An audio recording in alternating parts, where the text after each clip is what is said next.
Yo, yo, what's good? What's good? What's good with you, my guy? Okay, for those who are under a rock, introduce yourself there, brother.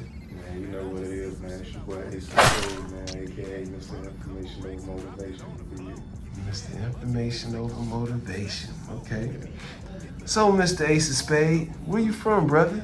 Man, born and raised Houston, Texas. Houston, Texas. Houston, Texas. What part of Houston? North side. National North, Main Street to be exact. Oh, wait.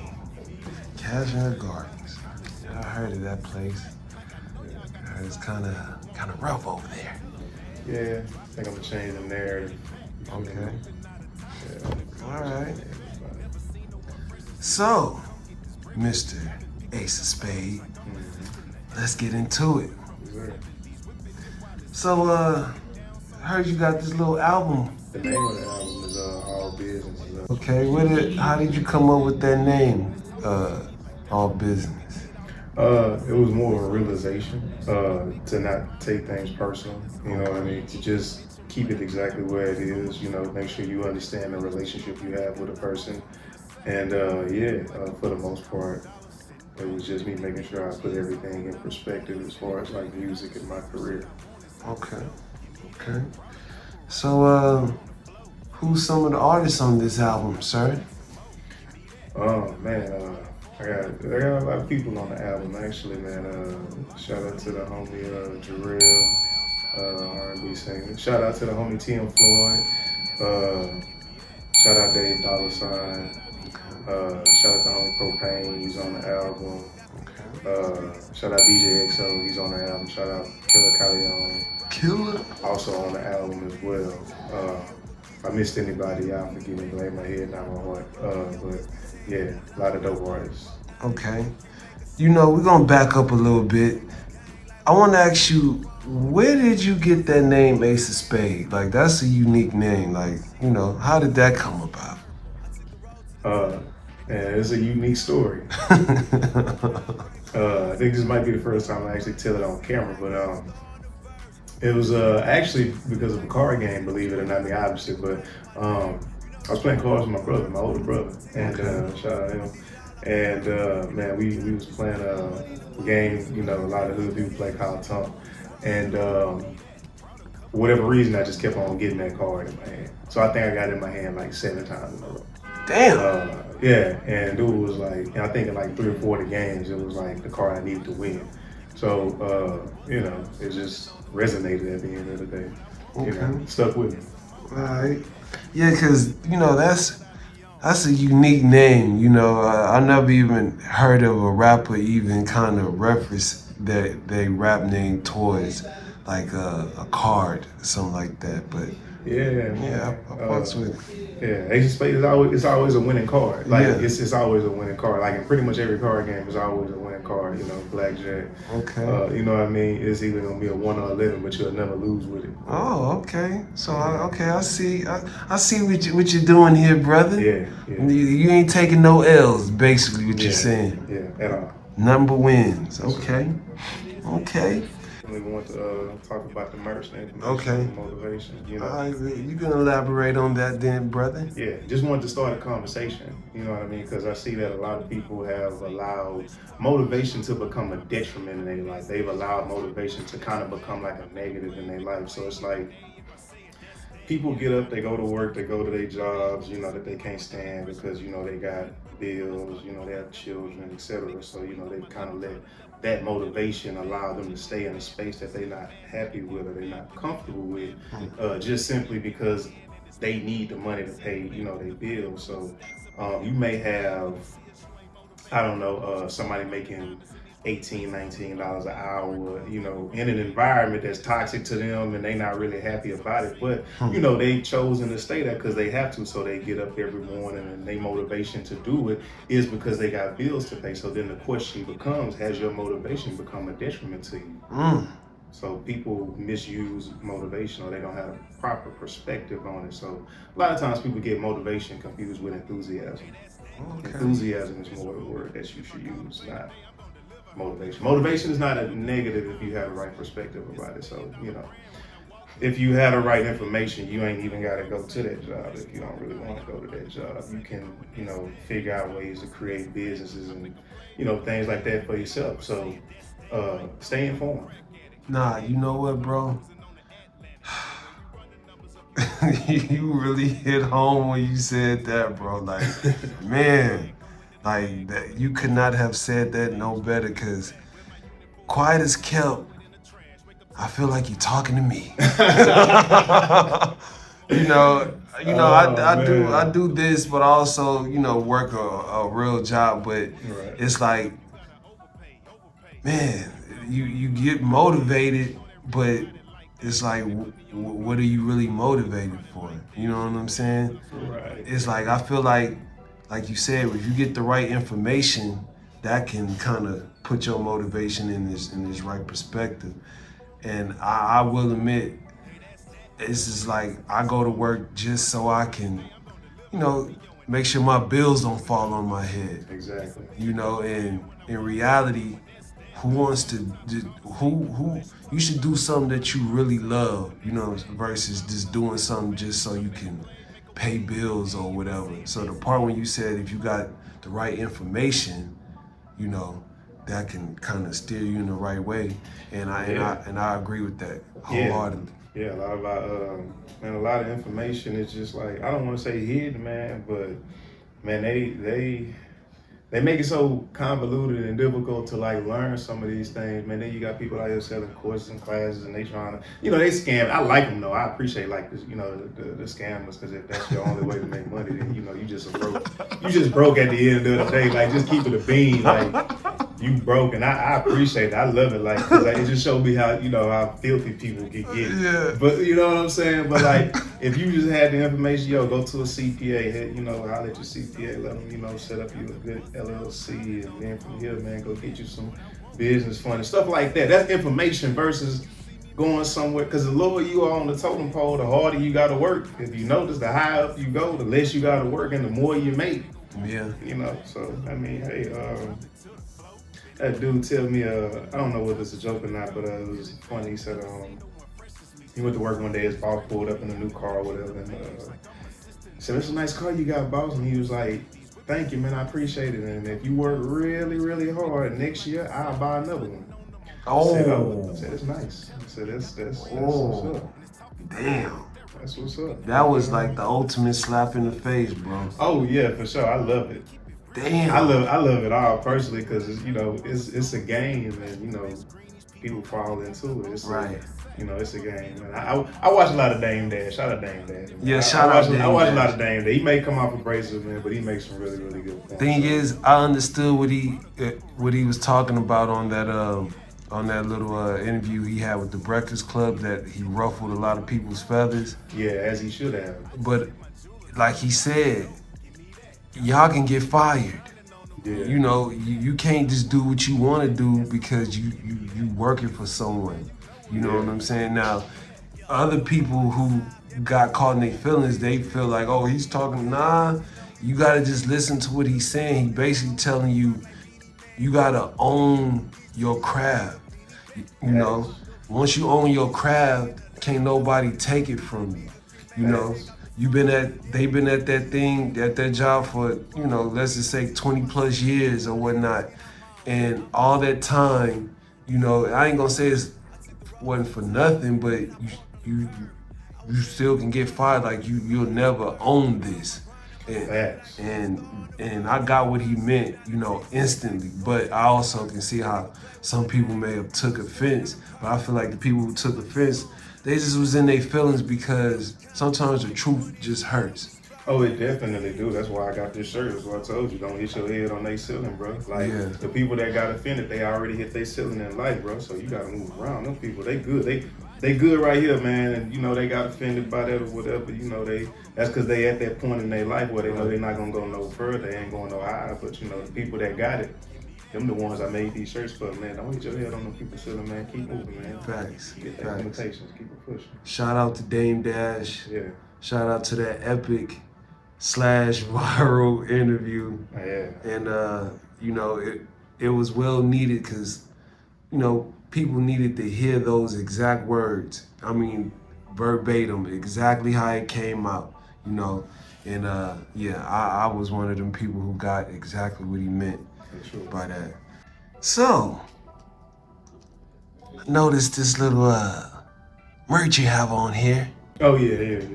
Yeah, fucks with that. Can you explain, you know, a little bit about the brand and the merch? What's going on right here? Yeah, just make sure that everybody can see it. This one particularly says, "Don't hit your head on this ceiling." Uh, Basically, what it means is, don't subjugate yourself to somebody else's limitations. Mm. Pretty much. So don't, pretty much don't limit yourself based off of somebody else hitting their ceiling in life. So keep pushing, keep going, keep moving forward, keep elevating. If they chose to stop where they at right now, if they hit their ceiling in life and you haven't, then keep pushing and make sure you don't limit yourself because they limited themselves. Oh yeah, I fucks with that. That's deep. That's hard, bro. I appreciate it. That's deep. So on the album, man, what's the production looking like? You know, who's behind the production side of it? Man, a lot of dope producers, man. I got a lot of dope producers. Shout out to the homie Southside D, man. Okay. Shout out him. Southside? He got 2 joints on the album. Shout out to the homie Freddie River. Okay. He got a couple crazy joints on the album. Let me see. Shout out to the homie Don Bailey, man. Oh, okay. Don Bailey, man. Okay. Out of Vallejo, him and he's La Russell's okay. producer. West Side? shout out him. Shout out Hunger Force, man. Hunger Force got a couple joints on the album. Let me see. Let me make sure I don't leave anybody out. Jeff Lon, man. Shout out Jeff Lon. I seen him with Timberland the other day, man. Shout out Jeff Lon, man. Okay. Jay Beats, man. He been doing his thing out there in Atlanta. So yeah, he got a couple joints on the album too. So yeah. Okay. I like that lineup. You sound like you got some real serious producers on this joint. Sure. Sure. So let me ask you this, man. You know, growing up, who were some of the artists that you was influenced or like you listened to? Man, you know, that's an interesting question because it was more of like it's like a transition because I grew up on you know, like as far as like rap, you know, it was like, you know, Swisher House, SUC. Oh, okay. You know what I mean? I grew up on that type of music. So, you know, I had like the Chameleons, the Paul Walls, the 50/50 Twin, Slim Thug, you know, SUC, Zero, Kiki, Big Pokey. Oh yeah. Huge fan of Big Pokey, Chris Ward. Rest in peace. Yeah, R.I.P. man. Yeah, man. But yeah, those are pretty much growing up.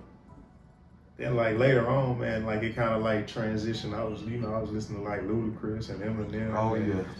Nelly. Luda? And like that whole era. Hold on. Jadakiss Fabulous. You said Nelly? Yeah. Oh man, Nelly was a beast when it came to like albums and making music, bro. Okay. Like, and yeah, like Nelly. Shout out Nelly. Fabulous. Jadakiss. Jay-Z. Jay-Z came a little bit later on. I was listening to a lot of Bad Boy artists too. Oh, okay, yeah. Yeah, man. A lot of them. I'm drawing a blank, but I was listening to a lot of like Loon and like. Oh yeah. People be sleeping on Loon, man. People really be sleeping on Loon. Loon is a very talented artist. Yeah. You know, when he was out doing his thing. You know, shout out to Loon, but cats, man. How can I forget about the boy? Mr. Gangster himself. Yeah, man. You know. Okay. Sure.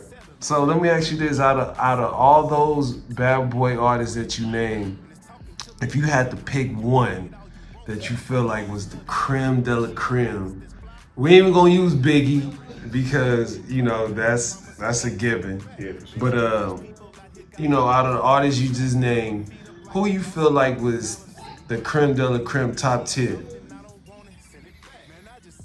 Man, I mean, as far as like lyricism, I mean, I fuck with Loon. Loon's tough, man. Yes.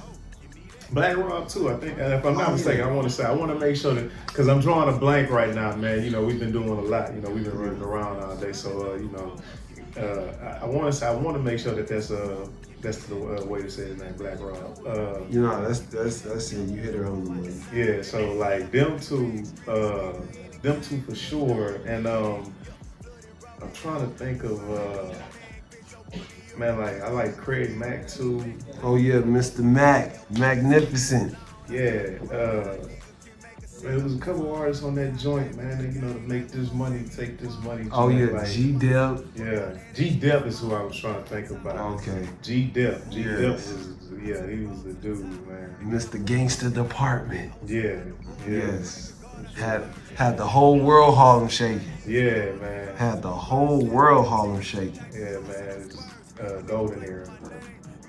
Golden Speaking era. of the golden era, let me ask you a question. You got the 80s and you have the 90s. In my opinion, the most influential eras in hip hop. If you had to pick, you know, your favorite or you feel like was more potent in a sense, which era would you pick? Um, I mean that's that's tough.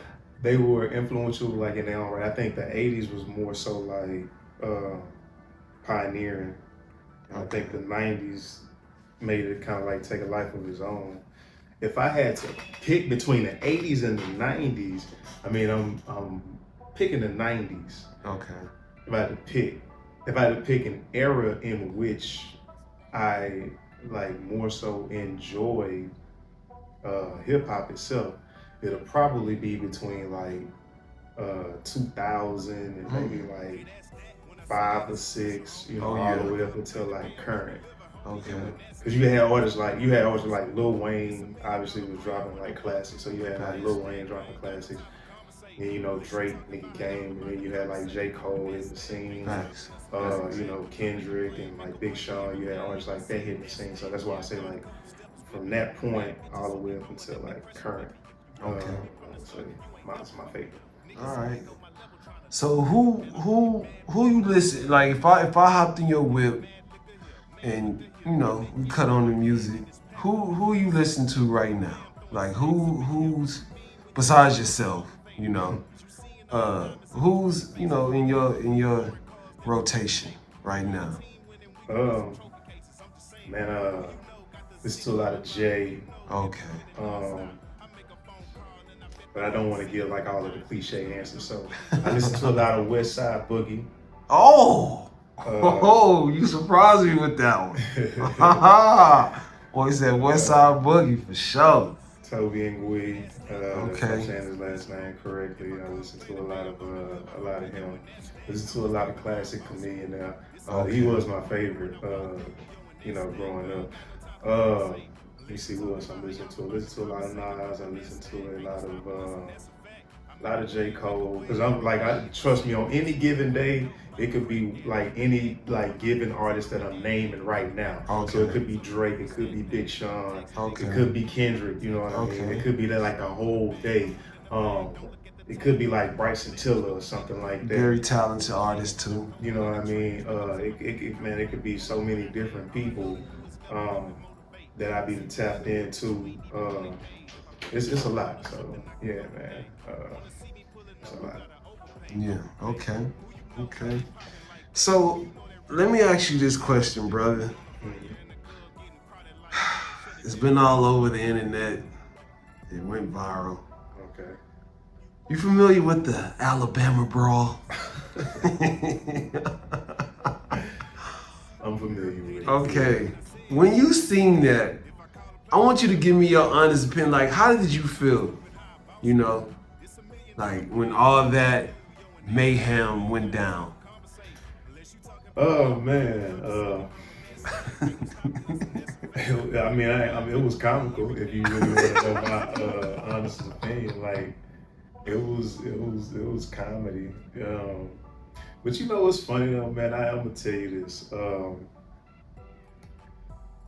even though like it wasn't it's just like a joking man, I'm glad the world took it and had they've made it into like almost satire.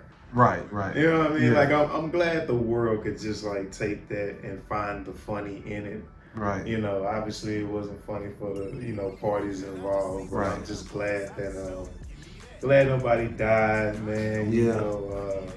And I'm not sure if anybody's in jail behind it or not, but man, I'm just glad the world was able to just kind of take it and make it like lighthearted. Like I think even the dude that was involved in it kind of chimed in, Okay. and he was like, man, that guy hits hard, and like I'm glad that the world took it and took it where it is right now. It's just more so like a running joke.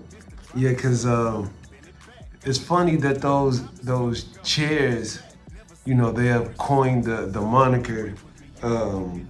They call them Alabama chairs now. Yeah, man. And it's funny too because they actually been selling a lot now. Yeah. It- Like the stock on chairs that probably went through the roof, bro. Like who would have thought chairs I went through the know. roof, bro? Like you just never know. I wish I would have got some stock in Oh them chairs because man. I'll probably be eating right now. I'm just glad to see that, you know, even though, it was kind of violent, so to speak, I'm just glad to see my people come together, even though it was a bunch of mayhem. I would have felt disappointed if they would have just sat back and watched old dude just get jumped like that. Yeah, man. It's good to have some unity. Now Yeah. let's take that and apply it to something positive. Right, Let's right, come together and build with each other. right. You know what I mean? And let's get this money. You know what I mean? Like I'm glad to see the people come together. Now we gotta figure out a way to free ourselves from the mental slavery. Okay. So this single, "Gimme That," Yes, sir. how we come up with that? Like the title, what's the inspiration of that song? Shout out to the homie Freddie River. Um, And shout out to the homie Mello. They co-produced it. They sent the beat pack over. I was in the studio just like, listening to it on a loop, and I heard it concept just kind of, came to me and I was like, okay, I'm gonna make this a fun record. And that was the goal I set out to do, make it a fun record. And I did that and people enjoy the record, you know what I mean? Shout out to the homie Propane. oh yeah, I fucks with it tough. I like the melody. It's a whole vibe. It's one of them songs you can. Some people make songs for the summertime, this, that, and the third. Right. I feel like that's like one of them songs you can play any season. Man. Summertime, wintertime, Then you got the boy on there, Mr. Propane. Yeah, man. That's just that extra seasoning in the pot because you definitely did your thing on there too. I appreciate You that. know. Yeah, got the hump. Shout out to him, man. Man, and you know what's crazy? Like the funniest thing happened. Like the story behind that. So I was just listening. Me and the engineer were like, man, it'd be good to go on this song. You know what I mean? And it would be good to do a verse on the song. And we came up with Pro, and I shot it over to him, and he was like, "Man, I'm gonna get it right back to you." He was like, "I'm gonna get right back on it. I'm working on my album, and I'm gonna get right to it." So, man, one day I was actually on the beach, like I was riding down the beach, and he had sent it. He sent it while I was riding down the beach, and I popped it in, and I was like, "Yo, perfect." Like perfect. I'm looking at the water, you feel me? And like I'm jamming. I'm like, yo, the sun was out. Like I'm telling you, it was like a movie. I was like, yo, he killed it. He delivered. You feel me? Like exactly how I needed for him to deliver on the song, and he knocked it out the park. Facts. Nah, y'all got like a little classic on y'all hand right there. Man, I appreciate that, bro. We really Facts. like worked on it. Facts, bro. I can listen to that in rotation for a little bit, So you know, for any up-and-coming artists out there, you know, that's trying to make it in this biz, what would you have to say to those up-and-coming artists, you know, that's trying to make their way? You know, if you got any words of inspiration for them. Don't quit what others did. Mm. You know what I mean? Because you might see a lot of people around you stop or give up. A lot of people around me gave up. A lot of people around me stopped, and they didn't have the wherewithal to you know to see it through. And it's sad because a lot of people were like really talented. I was around a lot of like really talented artists, and you know sometimes you know hard work beat talent. When talent don't work, man, Hmm. just you know just keep grinding. People say that all the time, and it's a cliche, but strategize your moves. You know what I mean? More so than anything, like strategize everything that you're doing. I would, you know, keep your plans to yourself. Whatever plans you may have, keep them to yourself until you know it's time to roll everything out.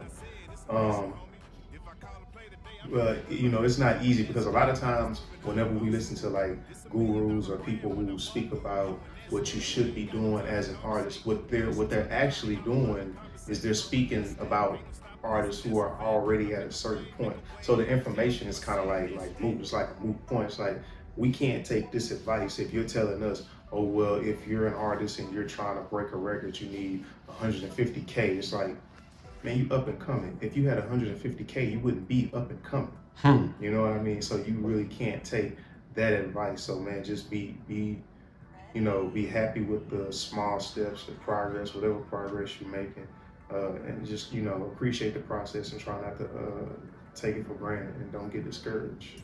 So elegantly put, brother. So elegantly put, bro.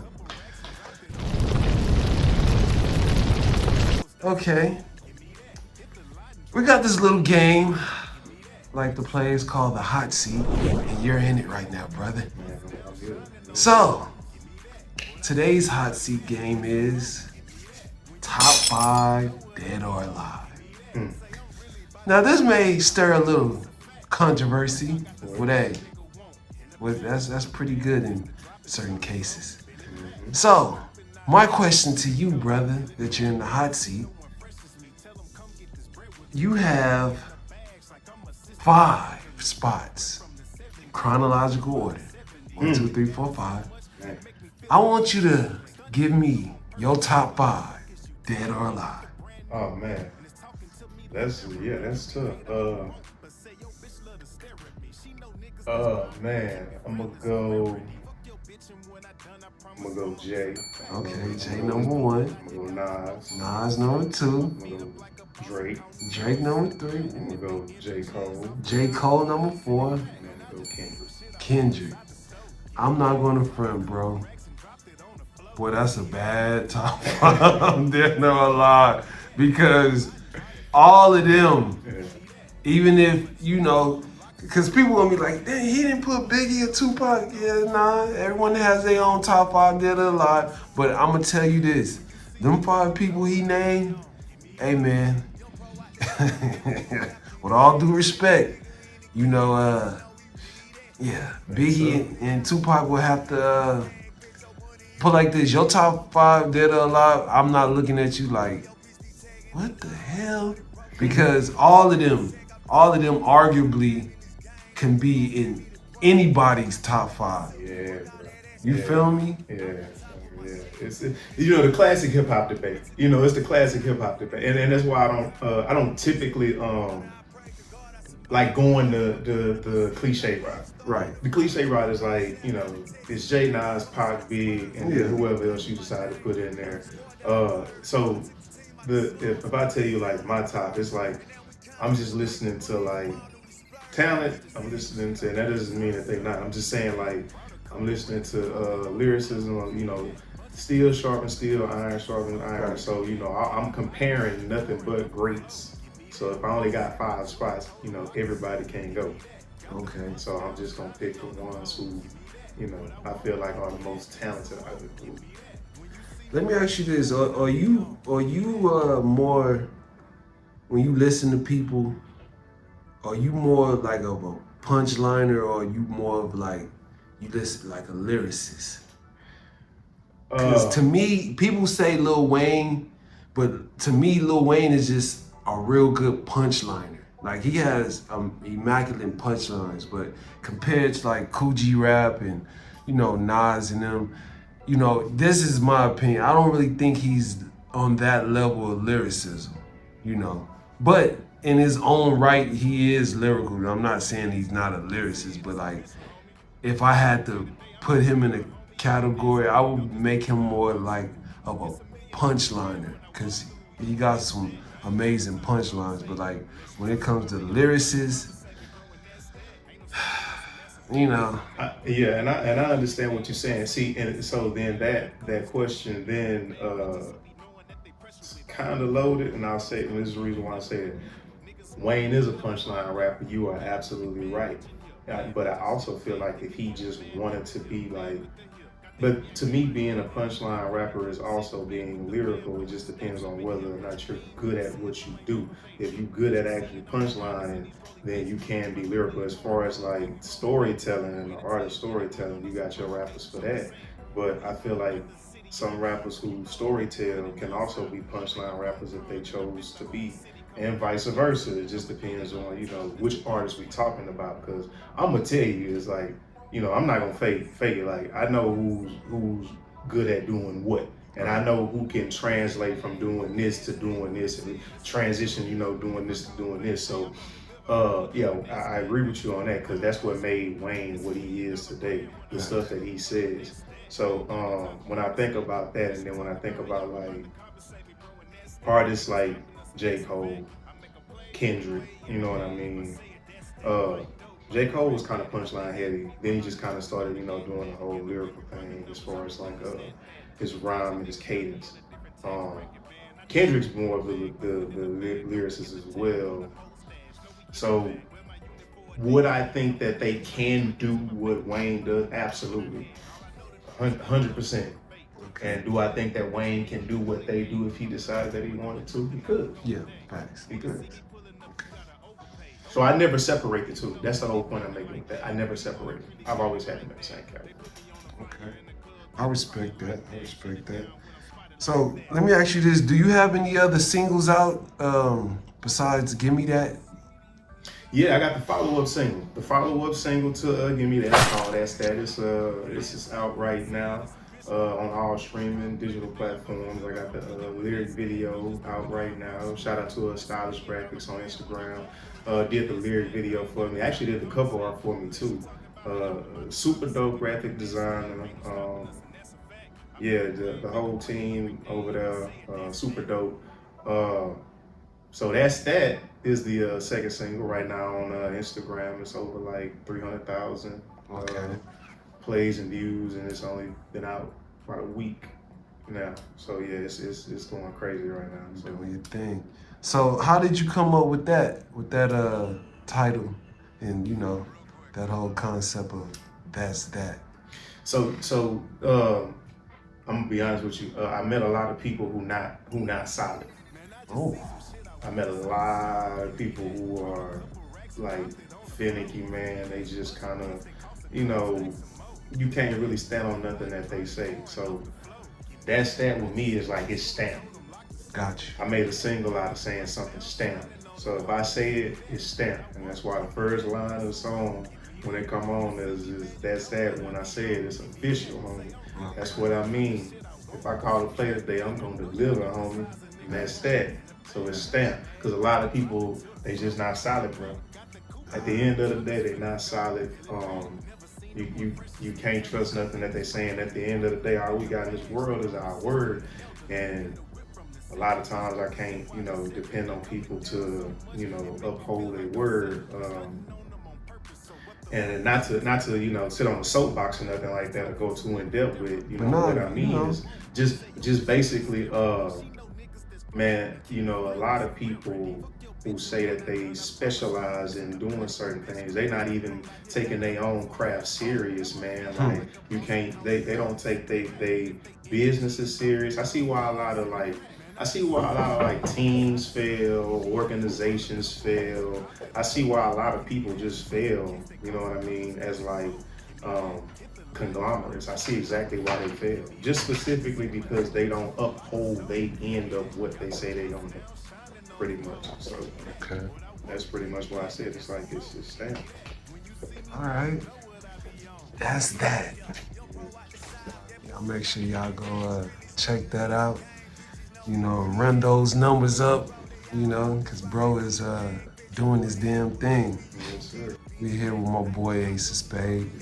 You know, you got any Instagram, social medias, Facebooks? You got anything to shout out so people can follow you on the social network?